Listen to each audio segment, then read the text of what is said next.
je suis convaincue, vraiment convaincue, que la politique de la ville a trop longtemps été une politique d'exception, alors qu'en réalité, elle doit être une politique d'émancipation. Et c'est encore plus impératif dans le contexte de crise que nous vivons, car nous devons concilier cette urgence sanitaire et cette relance économique. La relance, c'est celle de l'emploi pour tous. Et nous devons faire du développement économique un levier central pour nos quartiers. Soutenir nos entrepreneurs, parce qu'il y a des femmes et des hommes qui ne demandent qu'une seule chose, c'est celle de réussir, à entreprendre et à se défaire de ces clichés trop souvent nombreux. Parce que la réalité nous apprend que les entreprises en QPV ne sont pas moins pérennes qu'ailleurs, bien au contraire. Une étude de BPI France, en partenariat avec Terra Nova, l'a montré en juin dernier. Ils sont ainsi 77% à dépasser les 3 ans d'existence contre 74% ailleurs en France.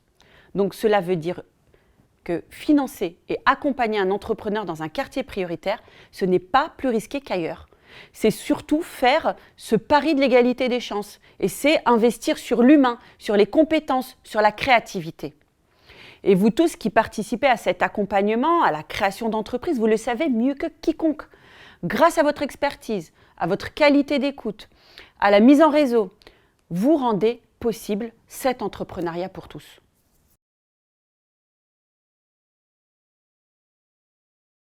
Je crois que là aussi, il faut vraiment tordre le cou à ces clichés tenaces. Bien évidemment, nos entrepreneuses et nos entrepreneurs dans les quartiers sont comme les autres. Ils font des sacrifices, ils relèvent des défis, ils se fixent des objectifs, ils aiment ce qu'ils font, ils contribuent à la cohésion du tissu économique et ils participent bien souvent au lien social. Mais il est vrai aussi que le taux de création d'entreprises dans les QPV demeure bien plus faible qu'ailleurs. Il représente aujourd'hui en France 1,7% de la population active, contre 2,2% hors QPV. Car les entrepreneurs, il faut aussi se l'avouer, rencontrent dans les quartiers plus souvent des freins, s'agissant notamment d'accès aux services bancaires. Faute aussi de bien connaître les structures d'aide et d'accompagnement à la création d'entreprises, à l'évolution de leur activité. C'est trop souvent le cas, par exemple, pour accéder à de nouveaux marchés, alors qu'ils ont tout autant le droit que les autres de réussir. Et c'est là que vous intervenez. C'est là que vous savez comment les aider à surmonter ces difficultés, les aider à s'organiser, à les mettre en réseau.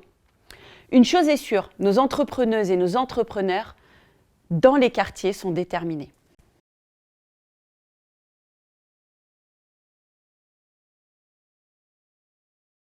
En fait, la conception que je me fais de la politique de la ville, c'est cette action volontariste en faveur du développement et du rayonnement économique de nos 1500 QPV. Dans le contexte de crise sanitaire que nous traversons depuis 10 mois, l'État a su répondre présent pour protéger l'emploi des Français, l'emploi de tous les Français. Je pense notamment aux prêts garantis par l'État, à l'activité partielle, au report et à l'annulation de charges et au fonds de solidarité.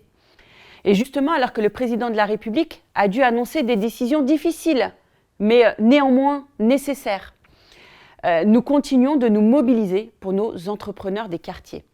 Et c'est le sens de la prime exceptionnelle d'urgence que j'ai annoncée il y a quelques jours et décidé d'un montant de 1 500 € pour 5 000 d'entre eux, pour les aider à faire face et à mieux rebondir. Nous agissons aussi à travers le pacte, ce pacte avec les quartiers pour toutes les entreprises.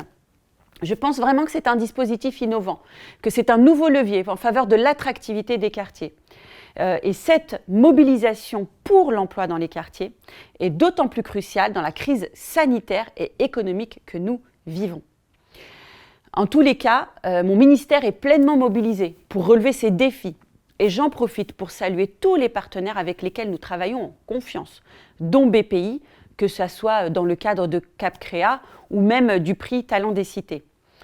Vous l'aurez compris, ma priorité et notre ambition partagée, c'est de permettre à tous les potentiels de se révéler en soutenant, en accompagnant, en faisant confiance.